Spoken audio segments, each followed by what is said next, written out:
fast. Investors gonna last. Gonna build an empire, trust. Got that higher, got that grace. Time to phrase. Pet pitch India, ideas take flight. Pet pitch India, day and night. Pet pitch India, future's looking bright.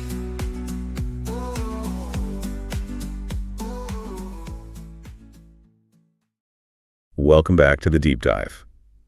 If you're a founder, an investor, or a B school, well, really just someone who loves a good case study on strategic failure, today's Deep Dive is for you. We're looking at one of the world's most robust consumer markets, pet care. This industry is currently valued at, what, over $250 billion globally? That's right. And it's often called recession-proof. Because people will always spend money on their furry family members. It sounds like a guaranteed win, doesn't it? But, for every Chewy or Mars Petcare success story, the landscape is just littered with failed startups, companies that burn through capital trying to capture that emotional spend. And what our sources say is that the failure is rarely due to a lack of market size or even passion. No, almost never. It's almost always a failure of discipline. So we've taken a stack of sources detailing the foundational requirements for building a sustainable business. They often look at strategic failures, what some experts even call the 7 deadly sins of business. Our mission today is to cut through that noise and show you what discipline actually looks like in practice. Yeah, we're connecting those strategic sins to 3 core requirements for sustainable, repeatable growth. Establishing a genuine problem-centric mindset, prioritizing ironclad financial discipline, and ensuring essential operational rigor. Because what we see is that founders often allow their enthusiasm for their product, or maybe the excitement of their latest funding round. Oh, absolutely. It blinds them to the necessary market validation and, the operational diligence. We're here to give you the shortcut, show you how to build a profitable model that works at a small scale before you ever even think about scaling. Okay, let's unpack this. Yeah. We start, as all good business models must, with the customer and the problem. The first, and I would say arguably the most important pillar of discipline, is adopting that problem-centric mindset. Right. And this requires humility. A founder has to shift their focus away from how brilliant their product idea is and just obsessively focus instead on solving a genuine, unmet market need. A successful business, according to the research, it doesn't just offer a nice-to-have upgrade. It has to solve a desperate pain point for a specific, defined niche. Exactly. I mean, think about the taxi alternative, Kareem. They succeeded wildly in certain markets, not because their initial app was flawless, it really wasn't, but because they solved a fundamental problem. Finding immediate, reliable transport. Yeah, in areas where existing services were just non-existent or completely unreliable, the solution is the business. The tech is just the interface. And if you miss that core focus, you fall right into the first strategic failure: pride. The sin of the unresearched niche. Pride makes a founder launch something they think people need. They assume everyone will buy their superior automated litter box just because, they love their cat. But they haven't validated if the existing litter box is actually causing a desperate, high-priority pain point for most people. That sounds like a subtle distinction. But if I'm launching, say, a new, slightly better pet wellness app, isn't it safer to copy a successful concept and just execute it better? Why is uniqueness, a unique value proposition, so critical? Because copying leads directly to price competition, and that is death for a startup. If your product is only marginally better, you haven't built an economic moat. Your UVP isn't just, we're newer. It has to be a structural advantage that your competitors can't easily replicate or, frankly, afford to match. So for pet food, for instance, is your UVP that you source all your ingredients locally? Right. Solving the owner's pain point of desiring traceability. Or are you just packaging kibble that is, slightly higher protein? It's not the same thing. So the cure for that arrogance is just continuous, even painful feedback. Yes. You have to actively seek out the negative reviews of existing products to define what the market already offers and what true gaps exist. Otherwise, you end up with failure number 2, envy. The sin of the copycat product. Absolutely. Lacking originality forces you to compete solely on price against these established giants who have the economy of scale to just crush you.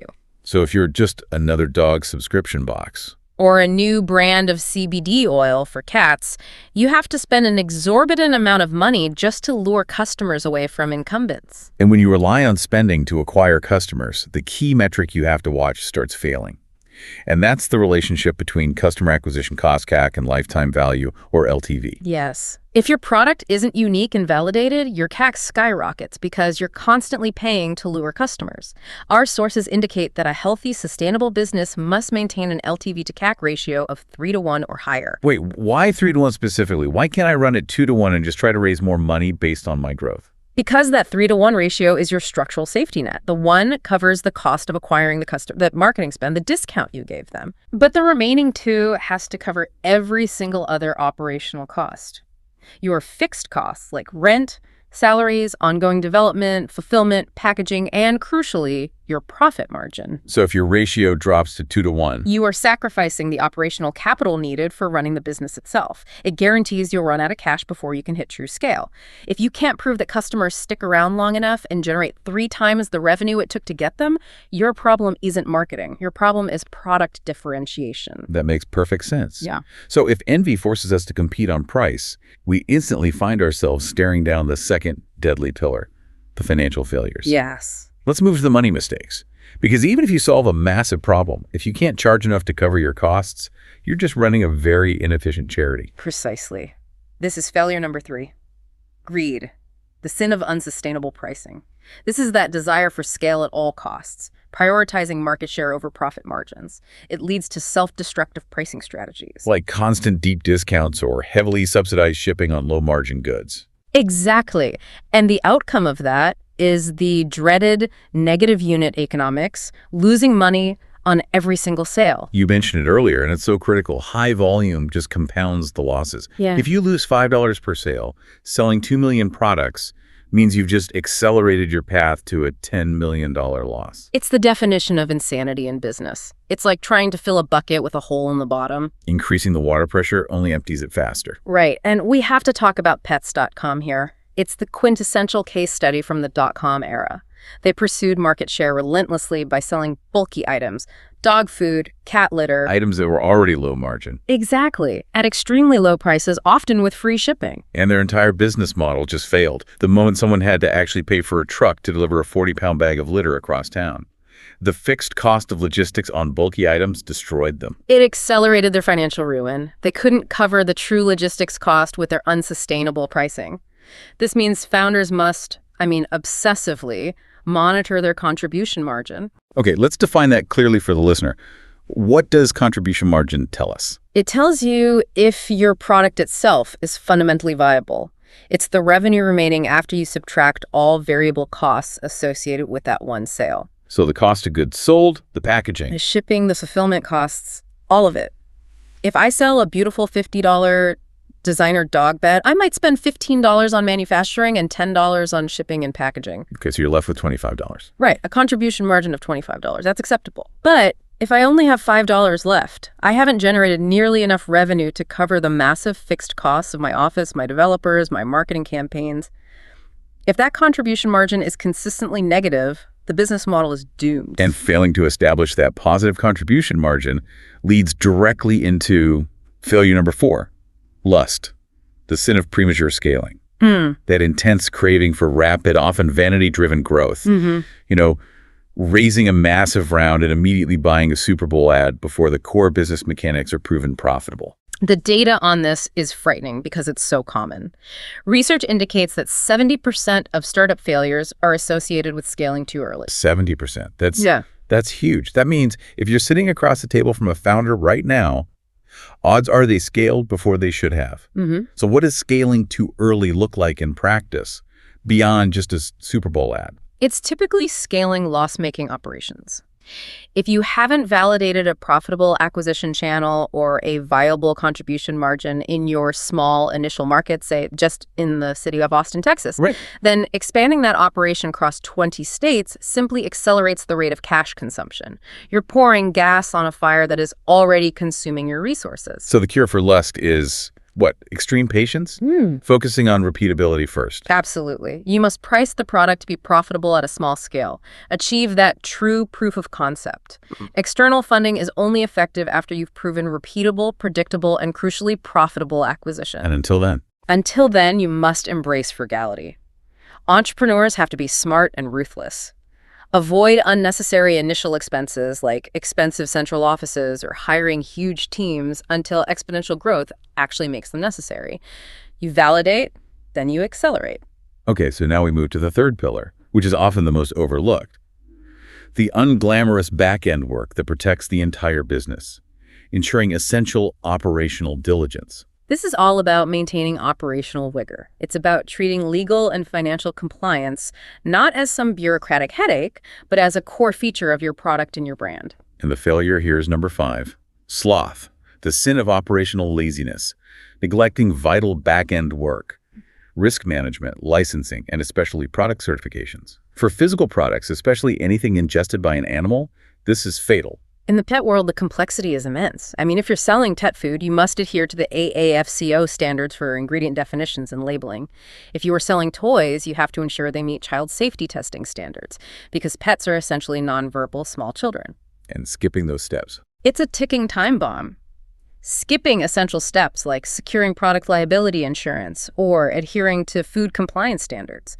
A single product recall can bankrupt an underinsured startup and instantly destroy the trust that took years to build. It's the moment of truth for the company's integrity.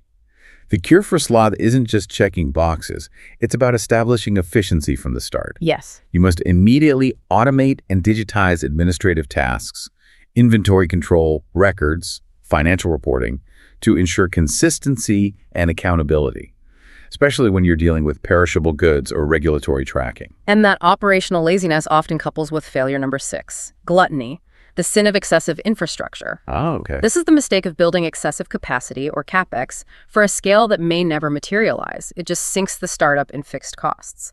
This often happens because founders believe owning the infrastructure gives them control, but it actually just locks them into debt. We saw this play out recently in the Indian pet tech space with a company called Whittles. They burned through millions in funding because of high cash burn from these CapEx-heavy services. Right. Instead of sticking to software services, they invested heavily in proprietary physical infrastructure. They were buying and setting up multiple pet clinics. And building massive proprietary warehouses for aggressive physical expansion. That decision created massive, unnecessary fixed costs. And when revenue didn't immediately match that expansion, they were saddled with mortgages and operational expenses for physical locations they weren't even utilizing effectively. So the cure is to be lean. Be lean. Founders should outsource core but non-differentiating functions. So use the modern tools. Use third-party logistics 3PLs for warehousing and fulfillment. Use software as a service SaaS for technology. Don't build a custom server farm or proprietary warehouse until your sales volume demonstrably justifies owning that infrastructure. Keep your fixed costs low and your flexibility high. Okay, finally. Finally, we have to look at a strategic failure that impacts all 3 of these pillars, because it focuses on the emotional core of the pet market: wrath, the sin of poor customer experience. And this shows up as systemic poor service, buggy products, or outright ignoring feedback. Right. And in the pet world, the emotional bond between the owner and the animal is extremely high. Negative experiences are amplified exponentially. Because you haven't just disappointed a customer.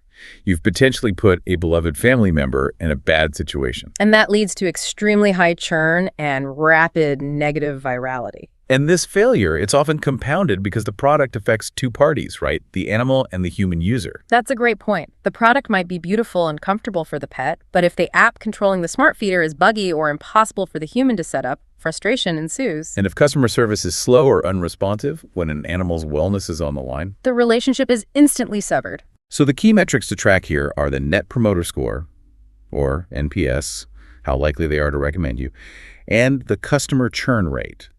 A consistently low NPS combined with high churn is a clear sign that systemic wrath is driving your customers away. The aha moment here is that founders must design for empathy.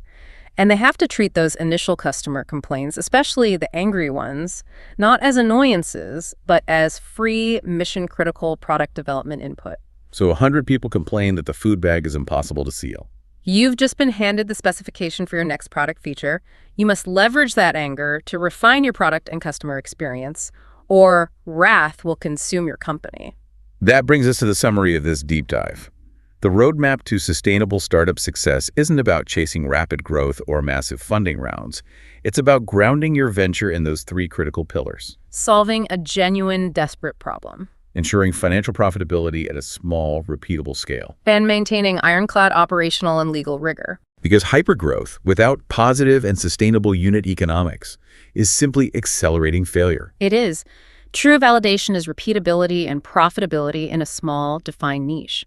If you achieve that proof of concept, that 3-to-1 LTV to CAC ratio, then, and only then, is outside funding effective, because you know exactly how to spend it to achieve repeatable success. So we leave you with a final provocative thought to consider in your own planning.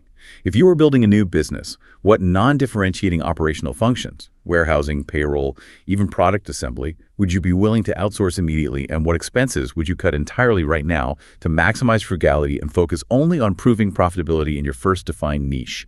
What stands out to you? Thank you for listening to Pet Pitch India, a well-researched podcast. Hope you had a great time.